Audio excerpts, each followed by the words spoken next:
The 1960s were an amazing time for Marvel comic books, and in my previous video I covered some classic comic panels from The Amazing Spider-Man and Fantastic Four.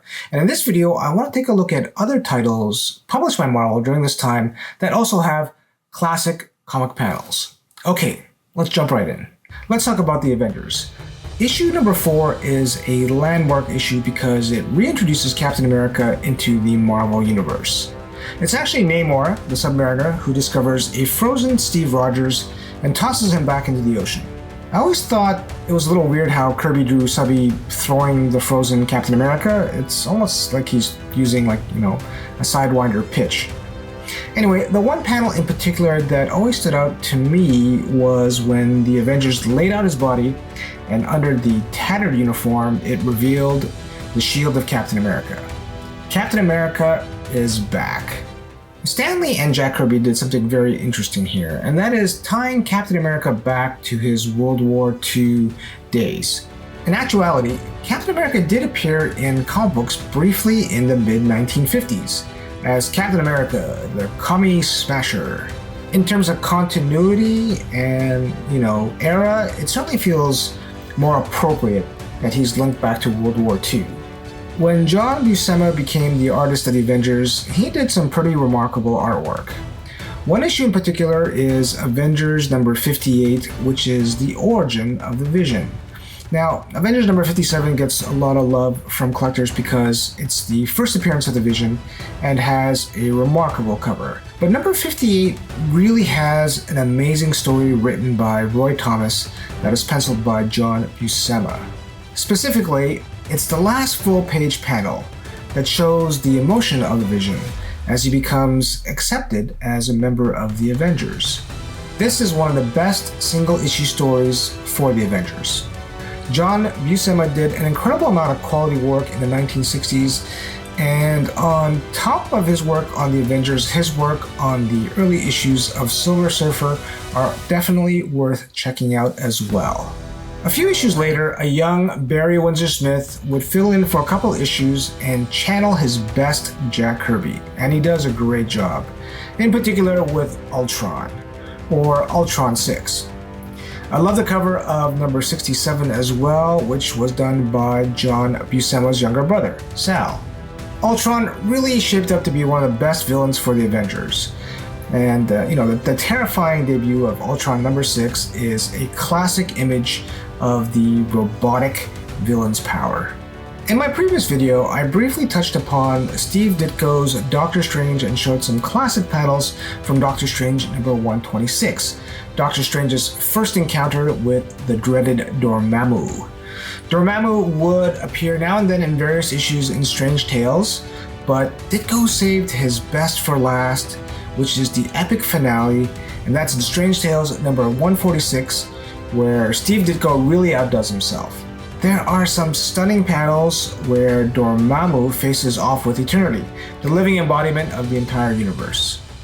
Strange Tales number 146 is special because it's the only fully Doctor Strange cover done by Steve Ditko, and it's also his last issue as penciler. So this is a copy of Marvel Superheroes number 1, published in 1966, and this has some pretty incredible reprints, one being the first issue of Daredevil, another being Avengers number 2, and a classic Marvel mystery issue featuring the battle between the Human Torch and Submariner. So let's take a closer look inside here. So at the beginning is the issue of Avengers number 2, and you can see Iron Man's golden armor, and after this issue the Hulk leaves, but I want to show you the classic origin of Daredevil. As you can see here, this was originally presented in Daredevil number 1, and this was penciled by Bill Everett, written by Stan Lee. And Bill Everett wouldn't be able to maintain the schedule that Marvel would have liked, so the pencil did change after the first issue. This was the only issue that he would pencil, but he did some amazing work here. And I want to show you the classic panel or series of panels where Daredevil sees this runaway truck. He jumps and saves this man, and as a result, a canister of radioactive substance blinds him and he gets his heightened senses. So you can see he then becomes Daredevil, but a much more inexpensive way to get the first appearance of Daredevil. And I do want to show a few panels of the reprint of Subby's and Human Torch's battle, originally presented in Marvel Mystery number 8. And this was also illustrated by Bill Everett, and I believe Carl Burgos did the Human Torch in here, but this was originally published, I believe, around 1940, and yeah, it's kind of fun to see these old original Golden Age reprints and the battle between Subby and the Torch. So there you go, Marvel Superheroes number 1. With Daredevil, issue number 7 really stands out. It's the introduction of Daredevil's red costume, as well as an epic battle between Daredevil and the Submariner. Some incredible work by Wallace Wood, specifically the full-page panel at the end of the comic book, which I understand they separated so it could be used as a pinup, but I feel this is a real shame because it would have been so much better if they had incorporated it as part of the story. While I'm still with Daredevil, one other issue comes to mind, and that's Daredevil number 57, where Matt Murdock reveals to Karen Page that he's Daredevil. This kind of stuff doesn't happen a lot in comic books, so it was quite a big deal when it happened in this issue. And Gene Colan's artwork is just superb.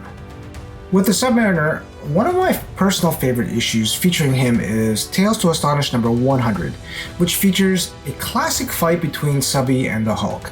This is a special issue because this series typically featured 2 separate stories featuring these 2 characters.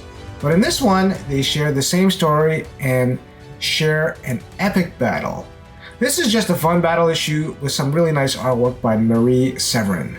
I love battle issues, and I do collect Submariner. This is one of the only Silver Age runs that I actually have a pretty good run of, and this is number 8. And this is always like, these kind of black covers are always incredibly hard to find in true high grade. But there's one panel in here that I wanted to show where they are fighting, that is Subby and the Thing, and you can see the panels here where they are fighting. Imperious Rex, the classic line, and it's just this series, a panel here done by John Buscema where they fall through 3 floors, and this is all one panel, but you do see the separation of the floors, and what a revolting development this is. So I love this classic panel of Subby and the Thing fighting. And I did show earlier the reprints from Marvel Mystery number 8, but this also has, interestingly, a character from the Golden Age,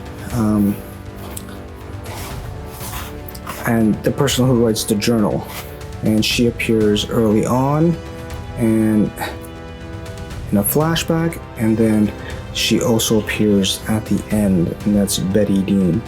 So I thought that was pretty cool.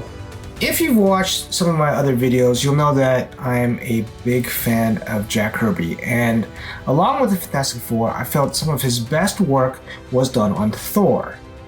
In particular, I always thought his standout work in Thor were in the backup stories called Tales of Asgard, which appeared in Journey into Mystery, and as well as when the title changed to Thor.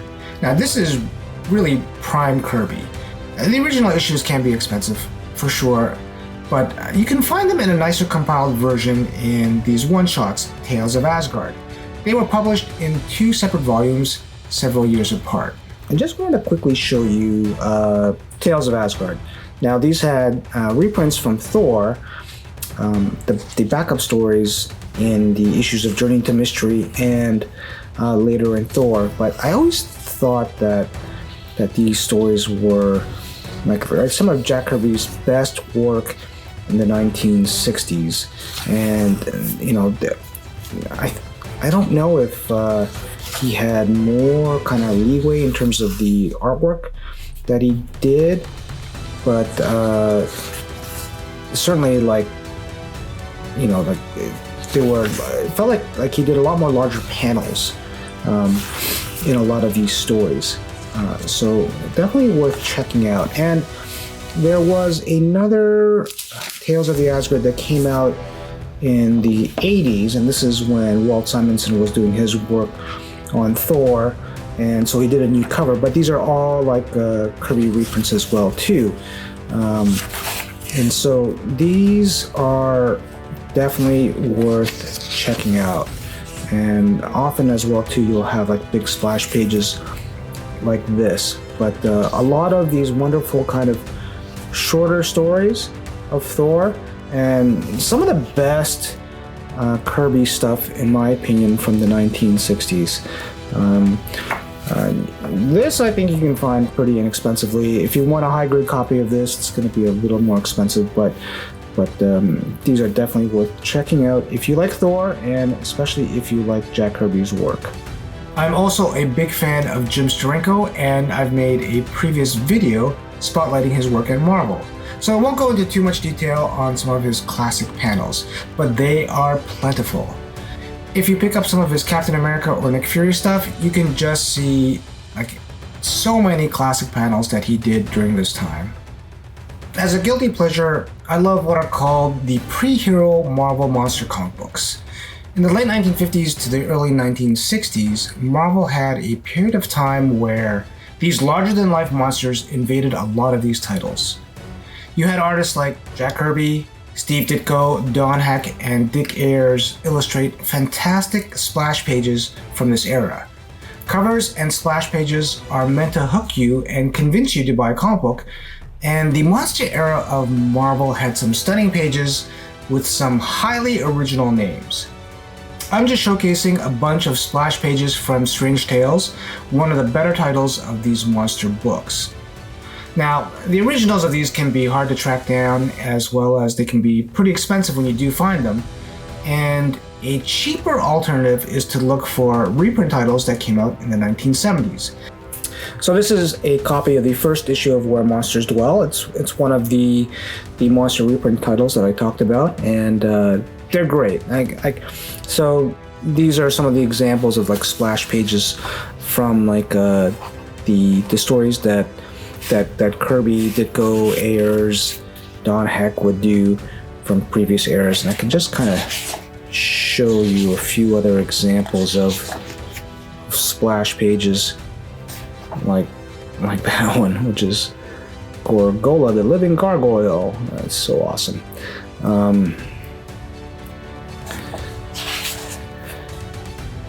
You know, and these are just great. Fun stories.